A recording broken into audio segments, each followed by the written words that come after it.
안녕하십니까. 충북대학교 의과대학 배석철입니다. 오늘은 방광암에 대해서 간단히 소개해 드리도록 하겠습니다.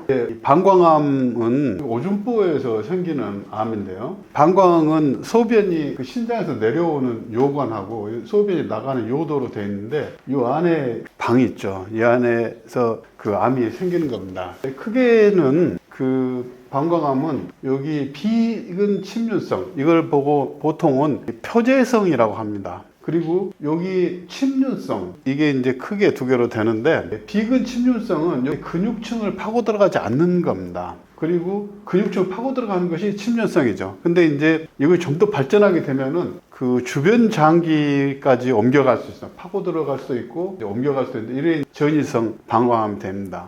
근데 이제 방광암이 되면은 그 환자는 여러 가지 통증을 느끼게 되는데, 그 통증의 이유가 뭐냐면 이게 소변이 여기 모이는 곳이거든요. 그러니까 소변은 우리 몸에서 독성 물질을 내다 버리는 것인데, 우리 몸에 있는 그 근육이나 내측에 있는 살하고 소변이 직접 닿으면 안 됩니다. 굉장히 안 좋죠. 그래서 여기 맨 안쪽에 엄브렐라 셀이라고 하는 특별한 종류의 세포가 이렇게 둘러싸고 있습니다. 안쪽을. 이 셀은 마치 우산처럼 그 안쪽과 바깥쪽을 구별해 주는 셀인데, 마치 비닐로 덮어놓은 것처럼 됩니다. 그래서 이 안에 소변이 차도 이 방광 세포들은 뭐 그런 거하고 완전히 차단돼 있어서 신경 쓰지 않아도 됩니다. 그런데 여기에 암이 생기면 이 엄브렐라 셀이 찢어지는 겁니다. 왜냐하면 이 엄브렐라 셀에서 암이 생기는 게 아니에요. 그 주변에 옆에 있는 그 상피세포에서 암이 생기기 때문에 여기 있는 엄브렐라 셀을 찢고 나오는 거거든요.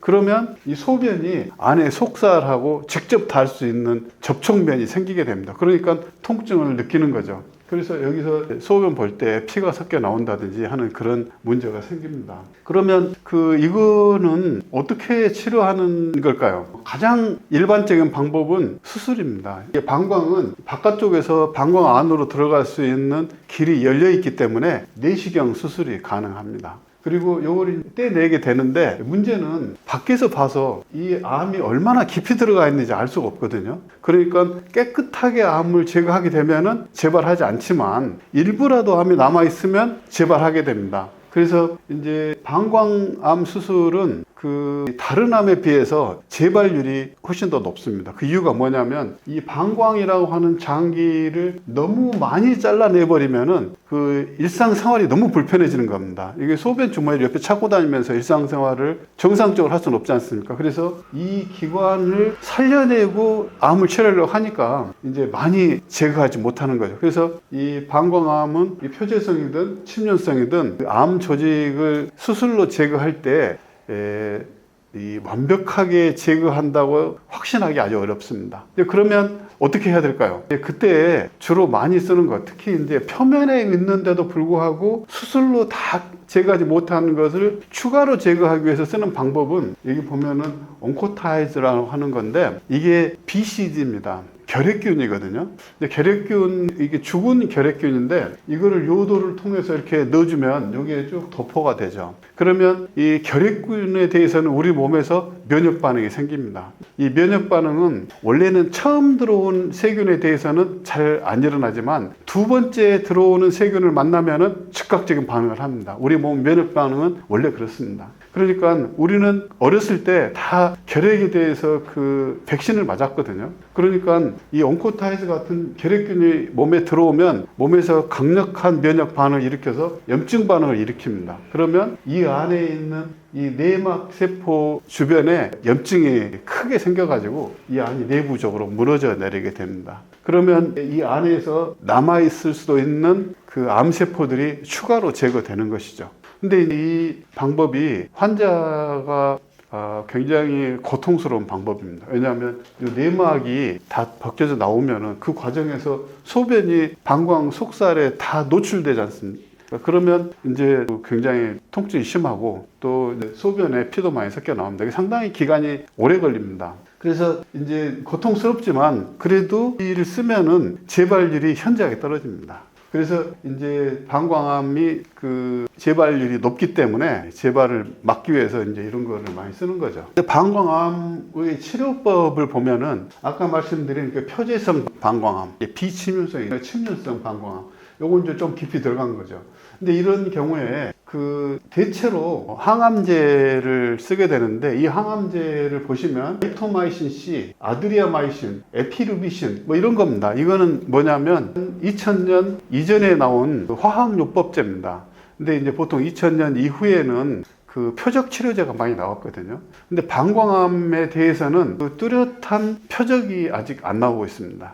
그러니까 표적이 없으면 표적 치료제는 만들 수가 없죠. 그래서 이거는 그냥 분열하는 세포를 선별적으로 사멸시키는 과거 세대의 화학요법제입니다. 굉장히 부작용이 큽니다. 왜냐하면 이제 이런 그 화학요법제는 분열하는 세포를 먼저 죽이기 때문에 정상적인 세포는 잘 안 죽입니다. 우리 몸의 대부분의 정상적인 세포들은 분열 안 하거든요. 그런데 이 정상 세포도 드물게 분열하는 세포들이 있습니다. 그게 이제 문제는 중요한 세포라는 거죠. 중요한 세포들이 분열을 하니까 이제 그 중요한 세포들이 이 항암제 때문에 마치 암세포인 것처럼 오인을 받아서 죽게 됩니다. 이제 그 중에 암 환자들이 가장 고통받는 것 중에 하나가 뭐냐면 소화장애입니다. 소화 세포는 그 세포가 죽어나가고 새로 만들어지는 이 과정이 굉장히 짧습니다. 그러니까 세포가 처음 만들어져서 나중에 나이 들어서 죽어나가는 기간이 한 열흘밖에 안 되거든요. 그러니까 계속 한쪽에서 죽어나가고 계속 새로 만드는데, 새로 만들기 위해서는 반드시 세포 분열이 있어야 됩니다. 그러니까 이 과정에서 이런 항암제를 쓰게 되면은 분열하는 세포는 암세포로 판단돼서 죽거든요. 그러니까 이제 소화내피 세포들이 엉망이 되는 겁니다. 이런 문제들. 그 다음에 암 환자들이 항암제 쓰면 머리카락이 빠지는 것은 거의 기본이지 않습니까? 왜 빠질까요? 정상 세포 중에서도 머리카락을 만드는 모근 세포는 매일매일 분열하는 겁니다. 그래야만 머리카락을 만들 수 있어요. 근데 이 항암제를 쓰면은 머리카락을 만드는 모근 세포가 암세포하고 동일한 취급을 받게 되고, 그 세포도 죽어버리니까 이제 머리카락이 다 빠지는 거죠. 그 외에도 우리 몸에 중요한 세포들은 그 숫자는 얼마 안 되지만 매일 분열하고 있습니다. 이제 또 하나 중요한 건 뭐냐면 우리 몸의 면역 체계입니다. 우리는 매일매일 외부 침입자로부터 보호를 받아야 되는데, 예를 들면 식사를 한다거나 뭐 조그만 상처가 났다든가 이런 것들은 다 외부 침입자들이 들어올 수 있는 길이 열리는 겁니다. 그럼 그걸 어떻게 우리는 막는 걸까요? 바로 면역 체계가 거기에 대해서 반응해서 막는 거죠. 근데 면역 체계는 밖에서 뭐가 들어올지 모르거든요. 이 우리 몸 밖에 있는 침입자의 종류는 무한대로 많습니다. 그러니까 미리 대비하기가 힘들어요. 그래서 대비할 수 있는 것들을 많이 가지고 있으면 항상 즉각 반응할 수 있겠지만, 우리가 사는 이 세상 자체가 그게 불가능하게 돼 있습니다. 그래서 어떠냐면은 한 번 우리 몸에 들어온 것에 대해서 학습을 한 다음에 그 학습한 세포를 극히 일부만 남겨놓는 겁니다. 이런 거 보고 면역 세포라고 하거든요. 그래서 극히 일부만 남아있다가 그 세포가 방어할 수 있는 침입자가 들어오면 그 몇 개 안 되는 세포가 급격히 불어나가지고 침입자를 막는 거예요. 그러니까 그 불어나는 과정이 면역 반응에 꼭 필요한 겁니다. 근데 그때 항암제를 쓰고 있으면 면역 반응 못 하는 거죠. 그러니까 암 환자들은 사실은 암으로 사망하는 경우보다 다른 이유로 사망하는 경우들이 굉장히 많습니다. 예를 들면 폐렴으로 사망하는 경우도 굉장히 많거든요. 그 왜 그럴까요? 항암제를 쓰고 있으니까 면역 세포가 분열을 할 수가 없어요. 방어를 할 수가 없는 겁니다. 그런 상황에서 폐렴균이 들어오면 그럼 아무것도 못 하죠. 우리가 생각할 때는 그럼 폐렴균이 들어오면은 항생제로 약으로 잡으면 되지 않겠나 싶지만, 사실은 약이라고 하는 것은 보조적인 역할을 하는 겁니다. 최종적으로 그 침입자를 완전 제거하는 것은 다 면역세포예요. 그러니까 이 항암제라고 가지는 분열하는 세포를 죽이는 이 전략이 우리 몸에 얼마나 그 손상을 주는 전략인지 그걸 알 수 있죠. 근데 어쨌든 이런 방법을 쓰는데, 여기 면역 치료라고 하는 방법 하나로서 결핵균을 이용한 BCG라고 돼 있거든요. 보통 그 BCG는 면역 치료 쪽에 하나 들어갑니다. 근데 일반적으로 생각하는 면역 치료하고 전혀 다릅니다. 면역 세포를 강화해서 그 면역 세포가 암 세포를 공략한 그런 면역이 아니에요. 이거는 방광 안에 집어넣어서 그 면역 반응으로 염증을 일으키는 겁니다. 그래서 내부에 있는 세포를 뜯어내는 거죠. 그러면 이제 거기에 혹시 남아있을지도 모르는 그 방광암 세포가 같이 뜯겨 나오는 거죠. 굉장히 말하자면 쉽게 말해 거친 방법인 겁니다. 근데 이제 다른 방법 별로 없기 때문에 쓰지만 환자는 굉장히 고통을 받습니다. 침륜성 및 전이성도 젬시타빈이라는 시스플라틴, 아드리아마이신 다 동일한 그 화학요법제입니다. 원리는 이거나 다 똑같습니다. 그 외 최신 치료제로 키트루답 이런 같은 면역치료, 이거는 면역세포를 강화해서 하는 건데 아직 방광암에 대해서 얼마나 유효한지에 대해서는 아직 확실한 증거는 나오지 않고 있습니다. 그러면 이 방광암은 왜 이렇게 아직도 전 근대적인 구시대의 항암제를 쓰는 걸까요? 최근에는 이 항암제는 대부분 표적 치료제로 바뀌고 있습니다. 이 표적 치료제라고 하는 거는 표적 유전자를 발견했을 때 그 유전자에 대한 약을 만드는 거거든요. 근데 방광암에는 그런 표적 유전자가 아직 두드러진 게 나온 게 없습니다. 그러면 방광암은 왜 걸릴까요? 이제 이거는 제가 2005년에 발표한 논문인데 바로 방광암 발병의 주요 원인 중에 하나가 럼스3 유전자의 기능이 떨어졌기 때문이라는 걸 밝힌 것입니다. 얼마나 그 많은 방광암에서 이런 일이 벌어지는 걸까 보면은 73%, 이게 프라이머리 블래더 튜머 스페시멘이라는 거는 암 환자 조직을 말하는 겁니다. 그러니까 암 환자 100명 중에 73명에 있어서 럼스3 기능이 저하되어 있다. 그리고 이것이 그 방광암 발병의 원인이다. 그러니까 보통 이제 어떤 관계를 얘기할 때 상관관계하고 인과관계가 있거든요. 상관관계는 뭐 이거하고 이렇게 관계가 있다는 건데 뭐가 먼저고 뭐가 나중에 그거 잘 모릅니다. 근데 이제 이 논문은 인과관계가 있어서 럼스3 먼저고 그로 인해서 방광암 생긴다 하는 걸 보여주는 것이죠. 이렇게 인과관계가 있을 때는 그 원인이 되는 문제를 해결해 주면은 결과도 바뀔 수가 있습니다. 그래서 이 논문이 굉장히 중요하죠. 근데 이 논문에서 또 한 가지 밝힌 건 뭐냐면은 럼스3가 방광암에서 그 기능을 잃게 되는 원인이 뭔가 하는 건데 그 원인은 바로 어베런트 DNA 메칠레이션, 이게 그 후생 유전학적 변화의 하나의 형태입니다. 그런데 이 후생 유전학적 변화는 그 사람이 기술적으로 그 원상 복구시킬 수가 있습니다.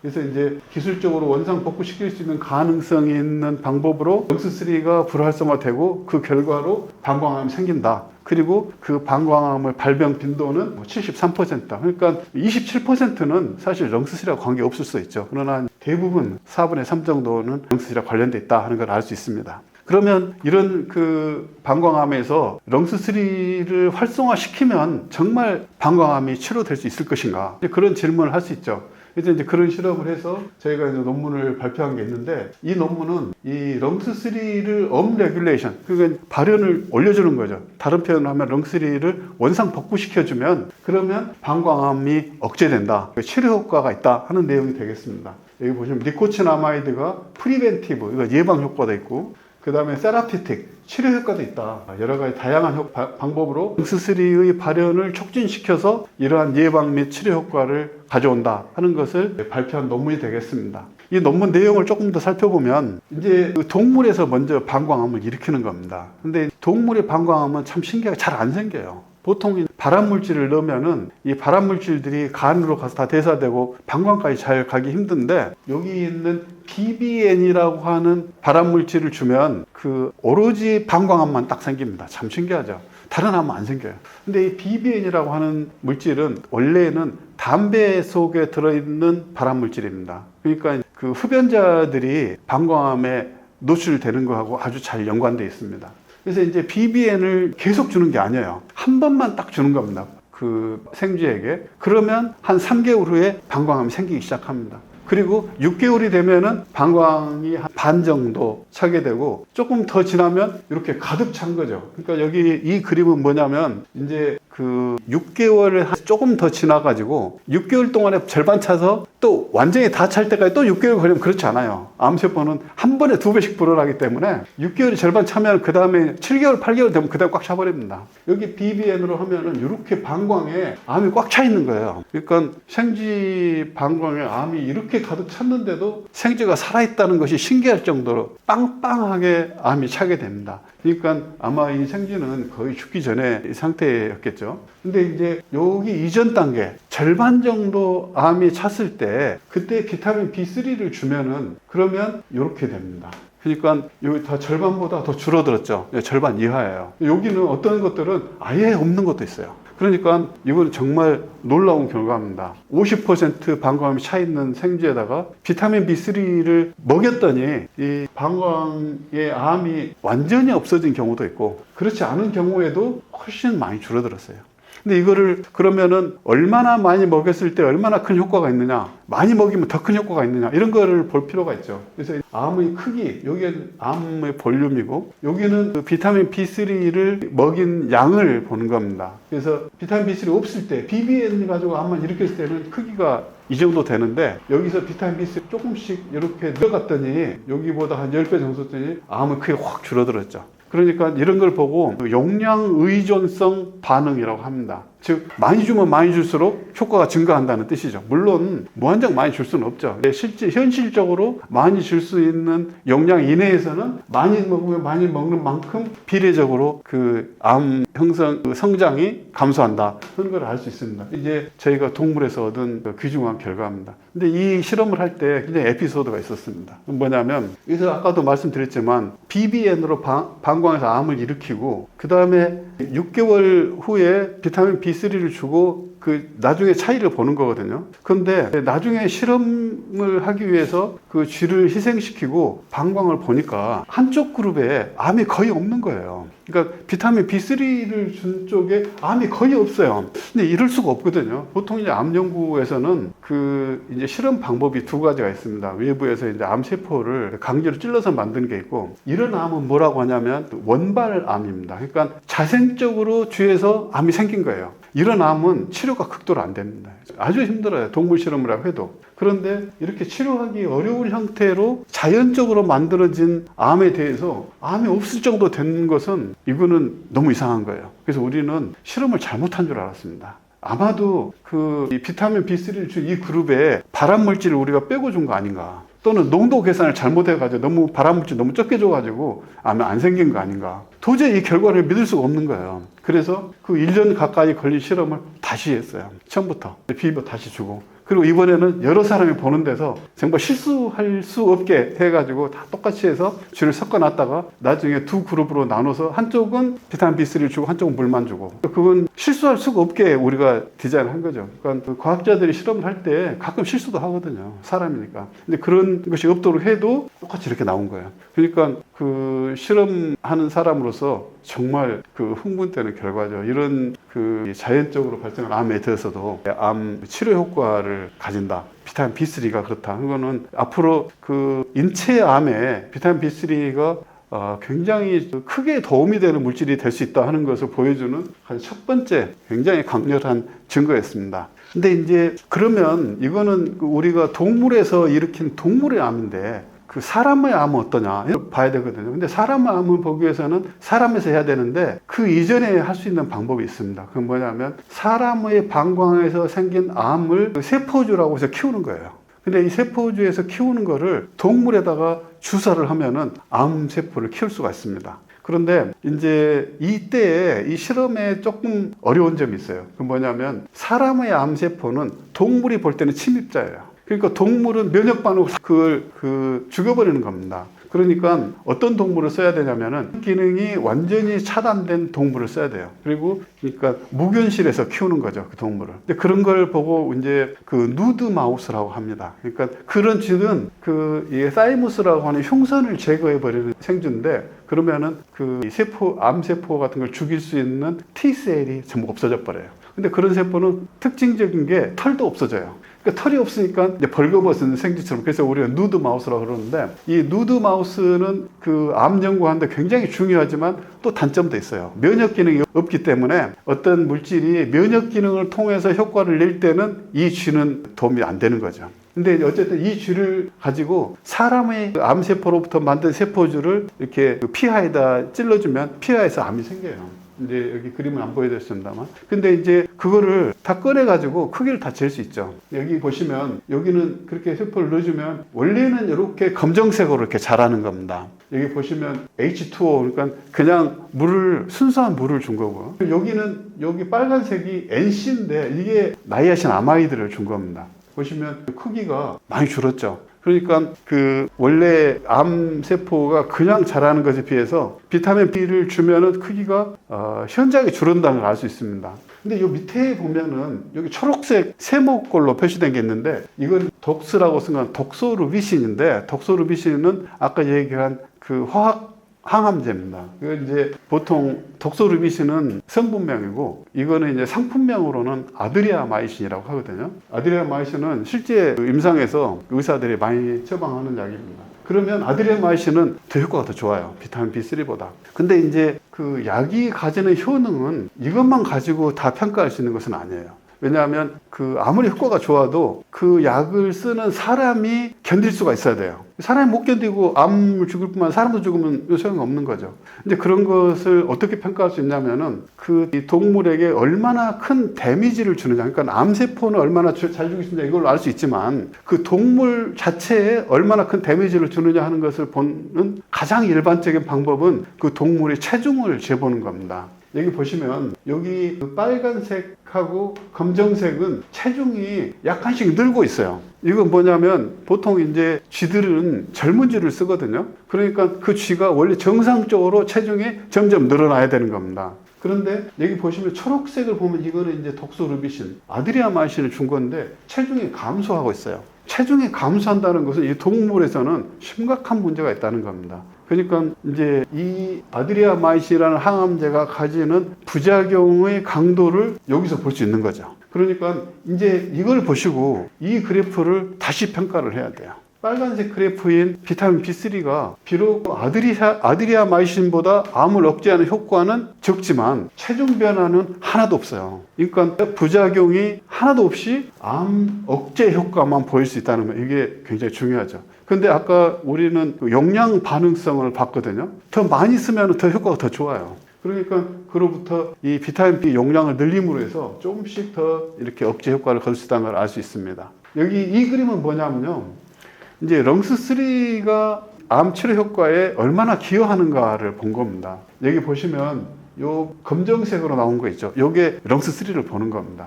이 검정색이 두껍고 진할수록 렁스3 발현량이 많은 거예요. 이거는 이제 정상적인 상황이 이만큼 보이는데 여기 이제 비히클, 요거는 이제 우리가 이 동물에다 주사한 방광암 세포거든요. 그 세포에서는 하나도 없는 걸 볼 수 있죠. 그러니까 이 렁스3 없는 거하고 이 암세포가 자라는 것이 아주 밀접한 관계가 있는 겁니다. 근데 여기 보면은 독소루비신을 주면은, 그러니까 아드리아마이신 줘가지고는 하나도 안 올라가요. 이거는 렁스3를 올리는 약이 원래 아니고 이거는 세포 독성을 가지고 암세포 죽이는 거기 때문에 렁스3 올라갈 이유가 하나도 없죠. 근데 비타민 B3를 주면 렁스3 올라가죠. 그러니까 비타민 B3를 주고 올라가고, 아까 앞서 보여준 논문에서 렁스3의 기능 저하하고 그 다음에 암 발병과의 인과관계로 미뤄볼 때 렁스3 발현을 높여줌으로 해서 이러한 효과를 거둘 수 있다는 것을 알 수가 있습니다. 이 효과는 이제 부작용이 없는 효과라는 장점이 있고요. 또 하나는 여기 보시면 정상 레벨의 그 렁스3 레벨이 비타민 B3에 의한 올라가는 렁스3 레벨하고 이 두 개를 비교해 봤을 때 비타민 B3가 올릴 수 있는 렁스3 레벨은 그다지 높지 않아요. 그러니까 여기에 비하면은 한 10분의 1 정도 되죠. 근데 이것의 10분의 1밖에 안 되는 이 정도의 렁스3 발현량으로도 이만큼 효과를 거둘 수 있었다는 겁니다. 그러니까 이 말은 10분의 1이라고 하는 것이 10명 중에 1명한테 효과가 있다는 게 아니고요. 렁스3 원래 있던 레벨에 비해서 10분의 1만 올라가도 이만한 효과를 거둘 수 있다는 뜻이니까 혹시 혼동이 없으시길 바라겠습니다. 그래서 이런 결과들, 비타민 B3를 이용해서 그 동물의 방광암을 치료할 수 있고, 동물에서 그 자연적으로 발생된 암도 치료할 수 있고, 거기에 인간의 방광암 세포를 이식해서 만든 암도 억제할 수 있다 하는 것을 볼 수 있습니다. 근데 이 결과가 사실은 비타민 B3의 모든 효과를 보여주는 것은 아니에요. 왜냐하면 이때 사용한 생지는 그 면역 기능이 결핍된 생지예요. 그러니까 앞서 보여드린 이 그림은 이 면역 기능이 그대로 있는 생쥐를 쓴 거거든요. 그러니까 그 비타민 B3로 강력하게 암을 억제할 수 있어요. 아예 그 암이 안 보일 때까지 할 수 있죠. 근데 이 생쥐는 사람의 암세포를 동물에 넣어줘야 되기 때문에 면역 기능이 있으면은 아예 실험 자체가 안 됩니다. 그러니까 여기 면역 기능이 없기 때문에 비타민 B3가 가지는 암 억제 활성의 일부만 우리가 볼 수 있는 것이죠. 그런 상황에서도 우리가 기대하는 것보다 더 큰 암 억제 활성을 볼 수 있다 알 수 있습니다. 그러면 이제 그 인체에 자연적으로 생긴 인간의 방광암에 대해서는 어떨까? 굉장히 궁금하죠. 그래서 저희가 임상 시험을 했습니다. 160명의 환자를 대상으로 방광암에 대해서 이제 실험을 했는데, 이때 이 실험을 한 것은 어떤 디자인이 어떻게 되냐면은 이 방광암 표재성 환자들에게 온코타이즈라고 하는 그 BCG를 접종해서 재발을 방지하는데, 이 BCG가 가지는 재발 방지 효과하고 그것을 제거하고 그 대신에 비타민 B3를 줬을 때 재발 방지 효과가 어느 쪽이 우수한가, 이거를 비교한 것입니다. 여기 보시면 여기 점선으로 표시된 것이 수술만 하고 아무 처리도 안 한 경우에 재발을 하는 거를 이제 문헌에서 그린 겁니다. 보면은 보통 12개월이 되면은 방광암 거의 다 재발합니다. 그래서 이제 이거를 좀 더 이렇게 만들기 위해서 BCG를 쓰는 거죠. 이제 BCG를 써보면 이게 빨간색 바가 이렇게 됩니다. 그러니까 상당히 BCG가 효과가 좋은 겁니다. 그래서 그 재발하는 기간을 1년에서 2년 이상으로 이렇게 높일 수가 있으니까 6개월까지 하는 거 보면은 50% 보면은 상당히 짧습니다. 그런데 BCG는 그 기간을 늘리는 거거든요. 그럼 이 BCG가 재발하는 기간을 늘리는 것에 비해서 비타민 B3는 얼마나 효과가 있느냐, 이걸 보는 것이 임상시험인데, 여기 보시면 여기가 500mg, 1000mg 이렇게 용량을 올렸을 때 하루 1000mg을 복용했을 때 BCG하고 거의 유사한 재발을 보입니다. 그리고 2000mg 되면 BCG보다 더 효과가 더 좋아요. 그러니까 재발 억제 효과가 더 좋다는 겁니다. 근데 이제 우리가 이 방광암 임상시험에서 계속 진행하지 못하고 그 다음에는 이제 폐암으로 옮겨가게 됐는데, 여기서는 용량만 식약처에서 인정받고 이 실험은 더 이상 연장하지 못했습니다. 여러 가지 이유가 있었는데 그 이유는 환자들이 항암제를 쓰고 싶어 하는 겁니다. 그러니까 아까 보여드린 아드리아마이신이나 또는 뭐 다른 이런 그 항암제가 굉장히 부작용이 크긴 하지만 환자들은 굉장히 두렵기 때문에 그게 표준치료법으로 있는데 여기 임상시험에 들어오게 되면 그 항암제를 못 쓰게 되거든요. 그러니까 그런 두려움 때문에 환자 모집도 너무 어렵고 하여튼 그런 문제가 있었습니다. 그렇지만 그래도 우리는 이 데이터 굉장히 귀중한 데이터를 얻었습니다. BCG는 굉장히 장기간 소변 볼 때 피가 섞여 나오고 그 면역 반응에 의해서 이 내부가 무너지기 때문에 고름도 나오고 섞여 나올 정도입니다. 그러니까 얼마나 괴로운지 말로 표현할 수 없죠. 이거는 겪어보지 않은 사람은 모른다고 합니다. 저도 겪어보지 않아서 저도 잘 모르지만 하여튼 상상만 해도 얼마나 고통스러운지 알만합니다. 그런데 그런 BCG에 비해서 아무 부작용도 없는 비타민 B3가 그보다 더 좋은 재발 방지 효과가 있다고 하는 것은 기적 같은 일이죠. 이제 게다가 여기 보시면 체중 변화도 보면은 다른 항암제에 비해서 비타민 B3는 부작용도 없습니다. 그래서 이런 결과들이 그 방광암을 앓고 계시는 환자분들께 큰 도움이 될 것이라고 판단돼서 오늘 준비를 마련해 봤습니다. 이런 임상시험 결과는 우리가 그 학술지에 발표하지는 못했지만 그래도 그 식약처에서 이 결과를 인정해 줬기 때문에 이 용량 반응을 통해서 그 다음에 이제 단계를 뛰어넘은 그 폐암 임상시험이 가능했습니다. 그러므로 신뢰하셔도 됩니다. 이상입니다.